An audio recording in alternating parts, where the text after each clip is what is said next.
Hey guys, Storm Soulfire here, and today I'm coming to you with a lovely little deck profile, which is one of my favourite decks of all time, Sharks.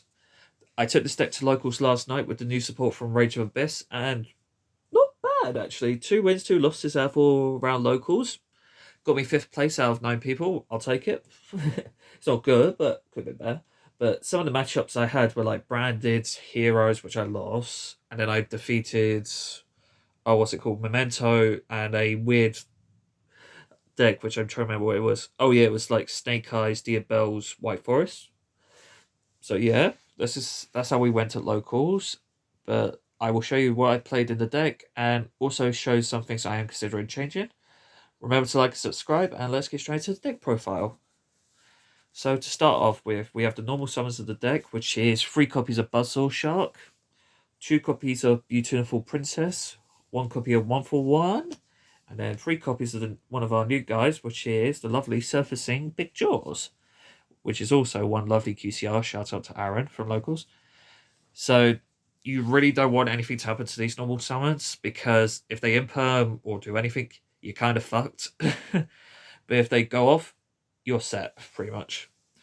And so these ones, they're pretty much the same thing, because Buzzsaw targets water, summons a water from the deck with the same level.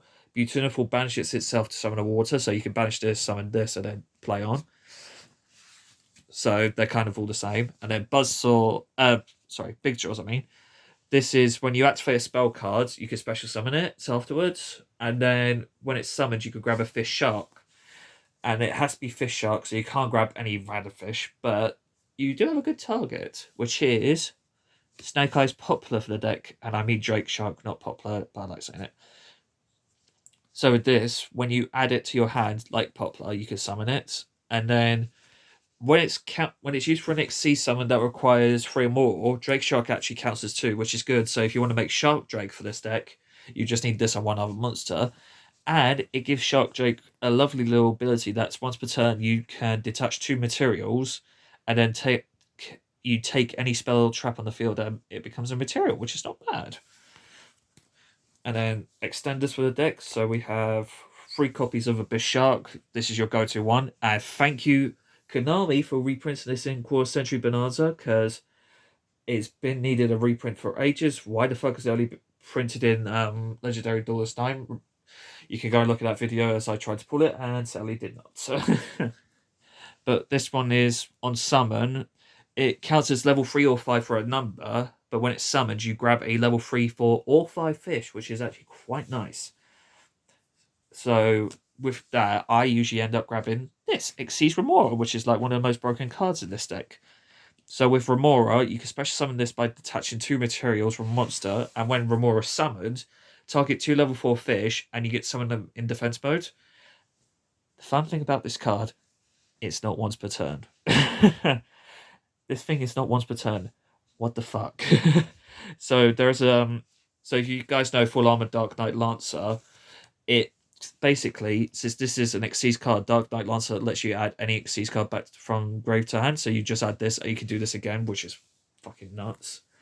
And then for other extenders for the waters, we have 1 Crystal Shark to do the same thing as Abyss, cows level 3 or 4 for a number, and you can revive it.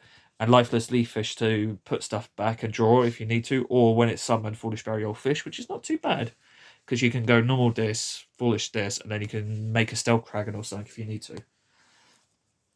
Next, we have the bricks of the deck, which is Full Armored Xyz, the new Reincarnation Unveiling Mail. Not bad, actually, because so basically, you don't want to open up with these, but if you can get to it off Armor Fortress, you're kind of all right, because this will make it so any Xyz can't be destroyed, and if this goes to the grave during the end phase, you can equip it to an Xyz on your field, and then this is just a nice little protection and attack boost.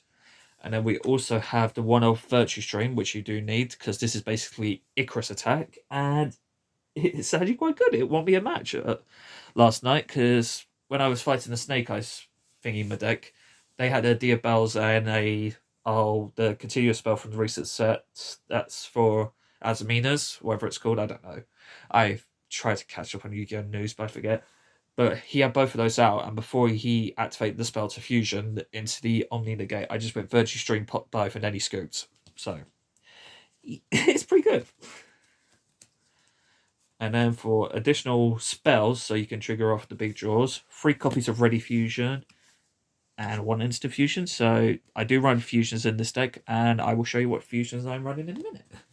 And then the rest of the deck is all hand traps, so Bob Standard, 3 Ash, 3 copies of Imperm, 2 copies of Effect Failure, 2 of Dwayne The Rock Johnson, aka Nib, 2 Ghost Mourner, 2 Ogre, and then just for if you need it, 1 Tactics, Talents, 1 Call By, and 1 Crossout. If I could, I would get more crossouts, but I'm also considering dropping the Ghost Mourner because it really didn't come up much. But it's a not bad hand trap lineup other than that. Okay, to the extra deck. Let me just find the bits I need. Yeah, there we go. So to start, the fusion targets we have is Rare Fish, because it's a level 4 water, and Mud Dragon of the Swamp, which was the reason I won against the Memento deck, because a lot of their cards target, but if you summon this first and then start playing off, they can't target your shit, because this makes it so you can't target monsters with the same attribute. You keep this as water, what the fuck are they going to do? They're going to do shit all. Okay, and then we run into our Xyz, so we have 2 copies of Bahama, so you can start, Bahama Mama, as I like to say. So you can summon off some Xyz from your extra deck, and you're probably asking, what Xyz do I summon? We have 1 copy of Totally Awesome, and 1 of the Lavirtue Dragon, so you need Lavirtue Dragon in this deck, so you can grab Virtue Stream. And then this also has an effect where you detach a material from any monster you control and add a fish, sea serpent, or aqua monster back from the grave, which is not bad. And obviously, Toph the Omni Negate. What you need to do is make this in under 5 summoning, so this will also protect you from the Nibiru as well. And trust me, it surprisingly does come up, because I managed to summon it under 5 summons. Next, we got the Xyz package, so the Armor Fortress, the Crystal Zero Lancer, and Batman. This took me so long to finally get, but I'm glad. So you need this so you can grab the Unveiling Mail and the Full Armored Xyz, and then once this has no materials, you can rank up into Crystal Zero and then Batman. So you want to make Batman because it gains attack for every material and a quick card on it. And then when you, like I said before, once per turn you can add an Xyz back, so you can grab Remora off of this. And then as well, when it gets equipped with something, you can take one of the opponent's monsters as material, which is actually very good, because it stunts what they can try and do. For other Xyz in the deck, we also have Utopic Future and Draco Future. Bob Standard if you've seen other Shark decks. Number 4, Stealth Kraken. Full Armored Utopic Ray Lancer, because this is a way so you can go into the Utopic Future line. 1 Dweller, and then if you get paired up with Tenpai, because fuck Tenpai, we have Babuska. But yep, that is the deck. I will quickly show you the side deck, which I am considering some changes. Same for the extra deck, because I want to run Stealth Kraken Spawn, but I'm going to look into that. But for the side, we're running 2 Raigeki and 2 Lightning Storm with the 1 Feather Duster and Cosmic. Originally, I was running 2 more Cosmics, but I took them out so I could run the Instant Fusions in the main. You just if you go second, this might come up, so that's quite good. I'm also running 3 evenly, just because, going second is fun. 2 Thrust for additional protection during your turn. And then cross out targets, we are running 1 Deep Barrier and 1 Shifter, because fuck Shifter. Please ban it. And then finally 1 Gozen and 1 anti-spell for a nice little it's a floodgate, I'll admit it. Because the second you Gozen and you have Stealth Kraken, people are going to do shit all. And a little fun fact, Stealth Kraken is a Tenpai player's worst nightmare. But yep, that was the deck profile. Thank you guys for watching. I'll see you guys in the next video. Bye bye.